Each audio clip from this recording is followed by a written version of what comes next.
दोस्तों, आप सभी को माय यूट्यूब चैनल 1+ मैथमेटिक्स में स्वागत है। आज हम लोग क्लास 10 का मॉडल प्रश्न पत्र 1 पढ़ने वाले हैं।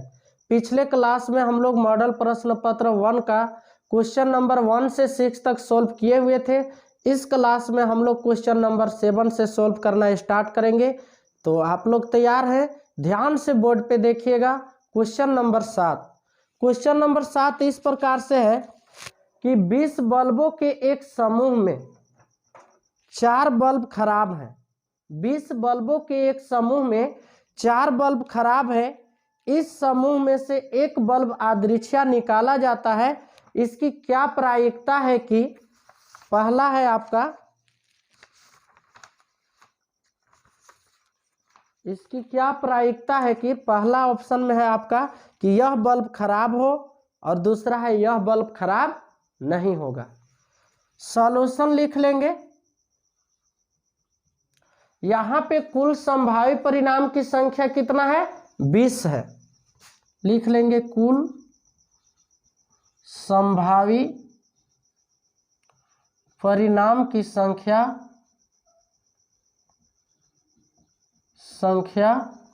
बराबर 20। खराब बल्ब की संख्या कितना है? खराब बल्ब की संख्या बराबर 4।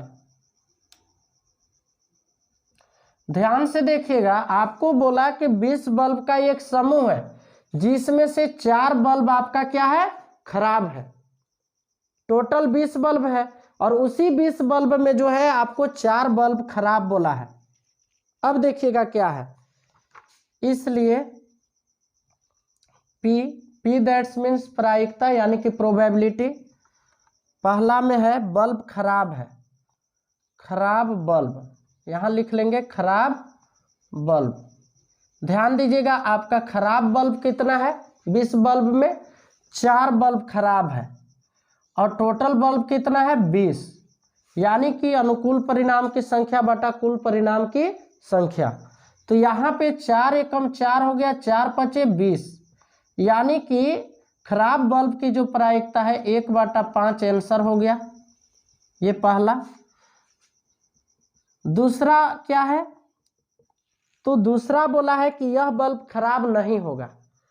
तो मान लीजिए कि जो बल्ब खराब नहीं होगा, तो खराब बल्ब कितने नहीं है? तो 16 बल्ब खराब नहीं है। P लिखेंगे खराब नहीं। तो खराब नहीं कितने बल्ब है? 16। और टोटल बल्ब कितना है? 20। 4 चौका 16, 4 पचे 20, यानी कि खराब नहीं है बल्ब। इसका जो प्रायिकता है आपका 4/5 आंसर हुआ। आप चाहे तो इसका जांच कर सकते हैं। आप लोग पढ़े हैं कि कोई भी घटना ई की प्रायिकता प्लस घटना ई नहीं की प्रायिकता का योग कितना होता है? 1 होता है। तो किसी भी प्रायिकता का प्रारंभिक सभी घटना की प्रायिकता का जब योग करेंगे तो आपको 1 प्राप्त होगा। तो 1/5 में 4/5 जोड़ के देखते हैं। 5 का LCM 5, 5 एकम 5 तो 1 एकम 1, 5 एकम 5 तो 4 एकम 4, यानी 5/5 कितना आया? 1, यानी कि ये जो आपका आंसर है सही है। अब हम लोग क्वेश्चन नंबर 8 बनाएंगे। तो ध्यान से आप लोग देखेंगे, क्वेश्चन नंबर 8 इस प्रकार से है। इसे इरेज कर लेते हैं।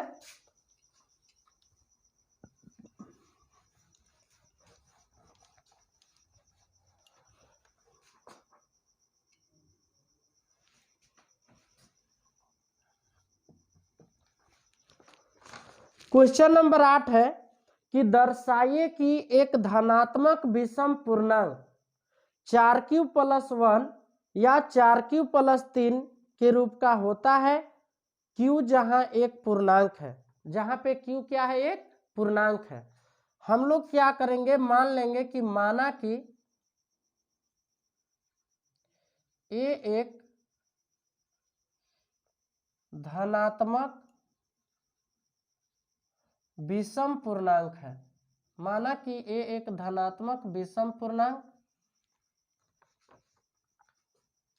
b यानी कि भाजक बराबर जो है 4, भागफल क्यू तथा शेषफल आर है, शेषफल आर है।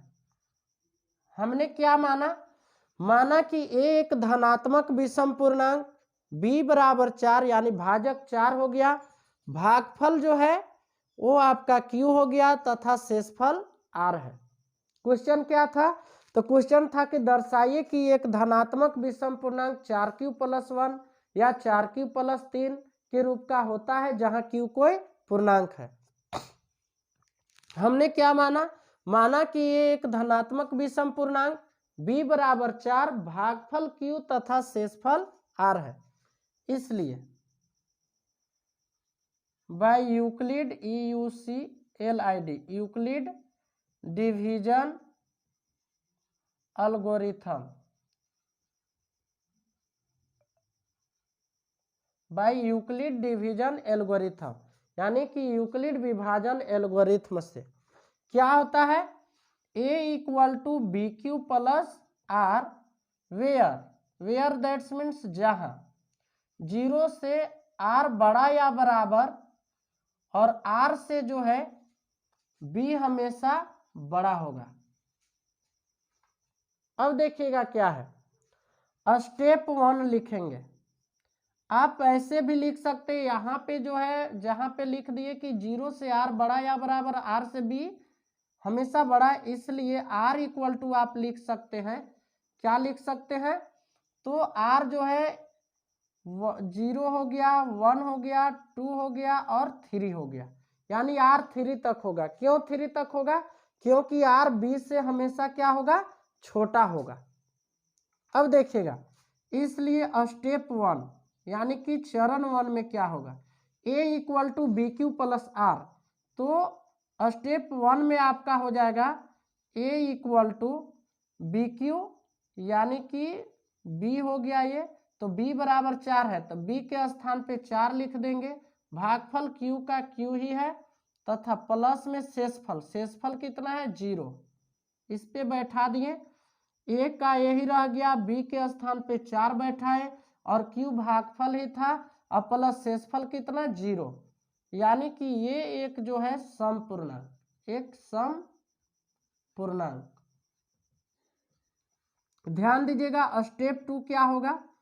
तो स्टेप 2 में a इक्वल टू हो जाएगा 4q प्लस r, हम लोग 0 रखे थे, अब की कितना रखेंगे? 1, एक विषम पूर्णांक। क्या लिखेंगे? एक विषम पूर्णांक। अब देखिएगा क्या है, स्टेप 3 में क्या हो जाएगा? तो स्टेप 3 में a equal to 4q plus r के स्थान पे 2 बैठाएंगे, एक सम पूर्णांक,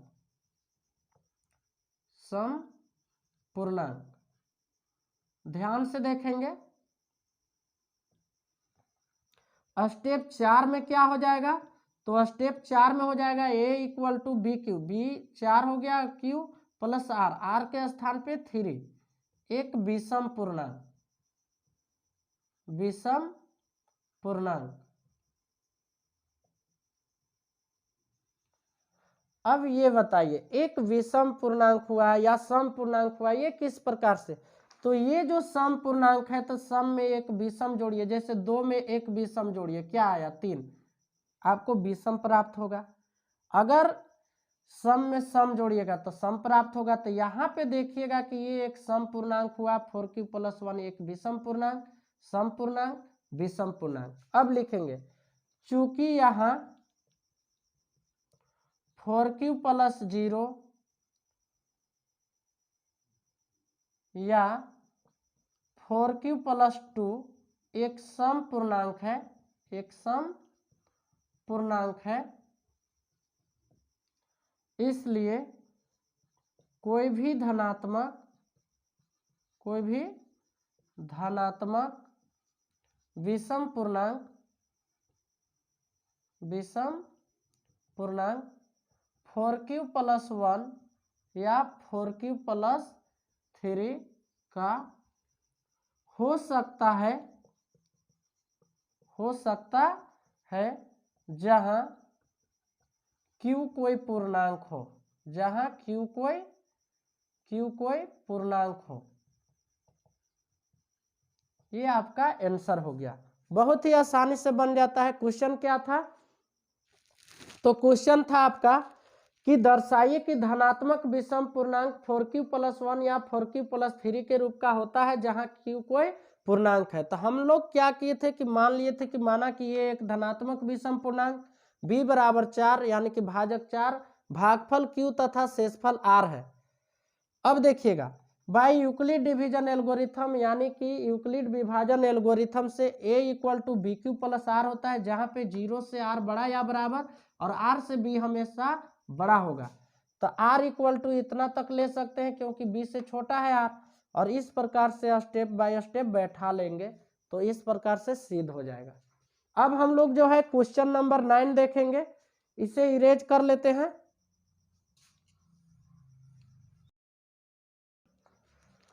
क्वेश्चन नंबर 9 है कि समीकरण युग्म 2x - y = 2 और 4x - y = 4 को ग्राफीय विधि से हल ज्ञात करें। तो ग्राफीय विधि से हल ज्ञात करने के लिए हमें ग्राफ कॉपी की आवश्यकता होगा। तो हम लोग क्या करेंगे कि ग्राफीय विधि से हल ज्ञात करने के लिए बाकी जो सॉल्यूशन होता है उसे ज्ञात कर लेते हैं, उसके बाद हम लोग बाद में ग्राफ बनाने सीख लेंगे। तो आप लोग ध्यान से देखिएगा क्वेश्चन नंबर 9। क्वेश्चन नंबर 9 में है आपका 2x - y = 2 और एक और समीकरण है आपका 4x - y = 4। ध्यान से देखिएगा, तो हम लोग जो है कम से कम ये दोनों समीकरण का दो हल प्राप्त कर लेंगे ताकि हम लोग आसानी से ग्राफ में खींच सके। सॉल्यूशन लिख लेते हैं। 2x - y = 2 समीकरण फर्स्ट। आप चाहे तो x या y का कोई का मान निकाल लेंगे। तो यहाँ लिखते हैं कि एक इसको भी लिख लेते हैं 4x - y = 4 समीकरण सेकेंड। अब लिखेंगे समीकरण फर्स्ट से, तो फर्स्ट से चलेंगे हम लोग 2x - y = 2। अब देखिएगा y = निकालिएगा या 2x = निकालिएगा तो आपका हो जाएगा 2 माइनस में y है, इधर आएगा तो प्लस में y हो जाएगा। x = आपका हो जाएगा 2 + y, ये गुना में 2 है तो क्या में जाएगा, भाग में 2 जाएगा। अब देखिएगा क्या करेंगे, इसी पर हम लोग y का कुछ मान रख के x का मान निकाल लेंगे। जब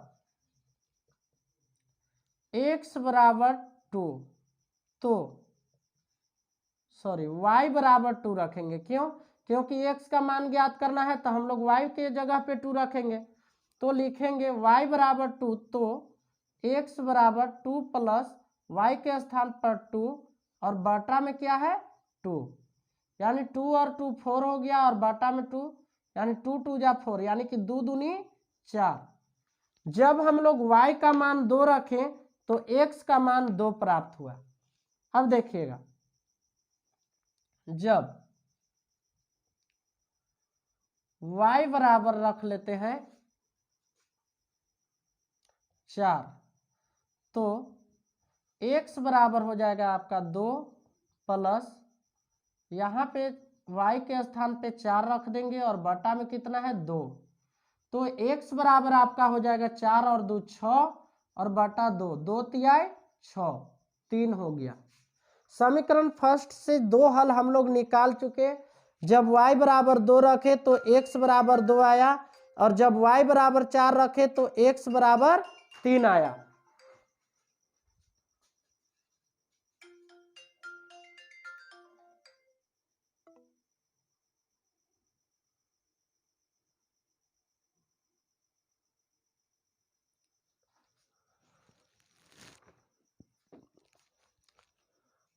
तो जब जब y बराबर हम लोग 4 रखे तो x बराबर हम लोग को कितना प्राप्त हुआ, 3 प्राप्त हुआ।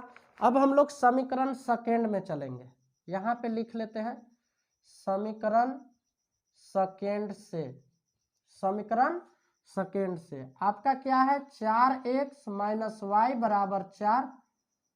अब -y बराबर लिखिएगा तो ऐसे लिख सकते हैं या ऐसा लिख सकते हैं 4x प्लस में 4 है, इधर आएगा तो -4 और माइनस में y है, इधर जाएगा तो प्लस में y, यानी y बराबर हो जाएगा 4x माइनस 4।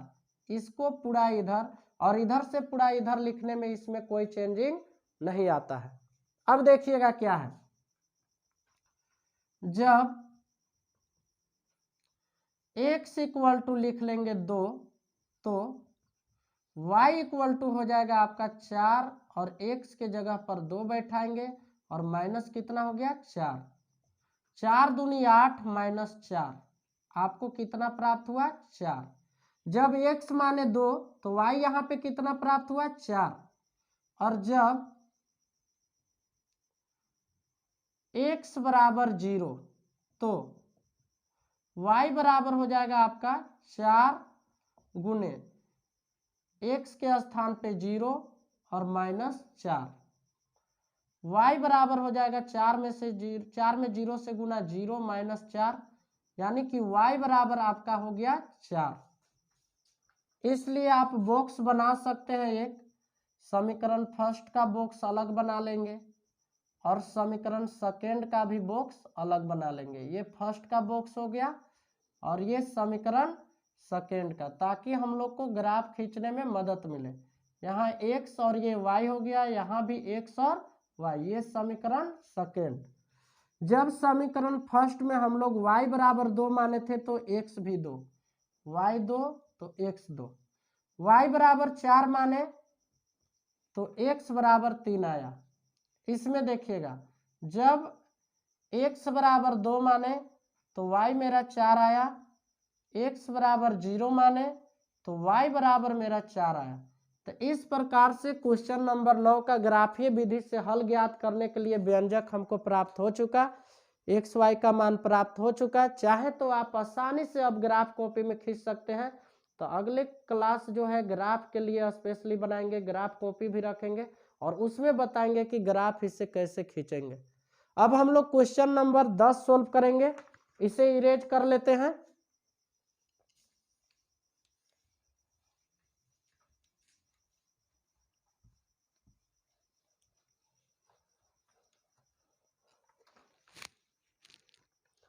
क्वेश्चन नंबर 10 है, क्वेश्चन नंबर 10, उस एपी का 31वां पद ज्ञात कीजिए।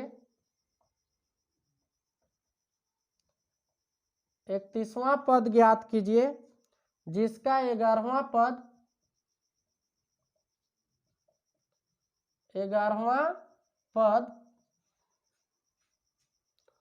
38 है और 16वां पद 73 है। 16वां पद 73 है। आपको क्या बोला, तो क्वेश्चन में बोला कि उस एपी का 31वां पद ज्ञात कीजिए जिसका 11वां पद 38 है और 16वां पद 73 है। सॉल्यूशन लिख लेंगे। यहां दिया हुआ है क्या चीज, 31वां पद ज्ञात करना है, 11वां पद 38 दिया है और 16वां पद 73। और यहाँ पे लिखेंगे कि a11 बराबर 38, यानी कि a1 प्लस 10d बराबर 38। ये समीकरण फर्स्ट हो गया। पुनः देखिएगा, आपको दिया हुआ है 16वां पद 73 है, यानी कि a16 बराबर 73, इसे लिख सकते हैं a1 प्लस 15d बराबर 73। ये समीकरण सेकेंड हो गया। लिखेंगे इसलिए समीकरण फर्स्ट एवं सेकेंड से a1 प्लस 10d बराबर हो गया 38, a1 प्लस 15d बराबर आपको दिया है 73। साइन एक जैसा है इसलिए लिखेंगे घटाने पर। क्या लिखेंगे, घटाने पर। ये माइनस, यहाँ पे भी माइनस, ये कट गया, 15d में से 10d गया तो माइनस 5 गो d बचेगा। और इसमें देखिएगा 13 में से 8 गया तो 5, 6 में से 3 गया तो 3, माइनस 35 बचा। माइनस से माइनस कट गया, d इक्वल टू हो गया 35, गुना में 5 है तो भागा में, यानी डी बराबर 7 प्राप्त हो गया। अब देखिएगा, इसलिए डी का मान समीकरण फर्स्ट या सेकेंड में रखने पर, डी का मान समीकरण फर्स्ट या सेकेंड में रखने पर, तो आपका फर्स्ट या सेकेंड में रखने पर, तो फर्स्ट क्या है, a1 प्लस 10d बराबर 38। a1 आपको नहीं दिया हुआ है और 10d यानी कि 10 गुने d का मान आपको दिया हुआ है 7, लिख दिए, और बराबर क्या लिख लेंगे 38। a1 प्लस 10 सत्ते आपका हो गया 70 और बराबर 38। a1 बराबर ज्ञात कीजिएगा तो 38 हो गया, प्लस में 70 है, इधर लाएंगे तो माइनस 70 हो जाएगा। 10 में से 8 घटाएंगे 2 और यहाँ 2 बच गया, सॉरी 10 में से 8 घटाए 2, यहाँ पे बच गया आपका 6, 6 में से 3 गया 3, यानी -32। प्रथम पद हमें -32 प्राप्त हो गया और डी 7। हमें क्या ज्ञात करना है, 31वां पद, इसलिए a31 बराबर a1 प्लस 30d। a1 आपको -32 है प्लस 30 गुने 7, डी का मान 7 था, -32 प्लस 0 का 0 70 ही 21, 210 हो गया, घटाएंगे 0 में से 2 गया, यानी कि 10 में से 2 गया 8 हो गया, और यहाँ पे बच गया 0, यानी 10 में से 3 गया तो आपको बच जाएगा 7, यानी कि यहाँ पे जो है यहाँ 1 बच गया, यानी कि 178। इसलिए लिख सकते हैं कि a31 बराबर 178, ये आपका आंसर हो गया। यहाँ पे क्या था, 11वां पद 38, 16वां पद 73, यानी कि 31वां पद 178 आंसर होगा। तो ये इस तरह से जो है क्वेश्चन नंबर 10 भी सोल्व हो चुका। अब हम लोग बाकी जो क्वेश्चन बच गया अगले वीडियो में सोल्व करेंगे। तब तक के लिए धन्यवाद। Subscribe now and press the bell icon. Never miss an update.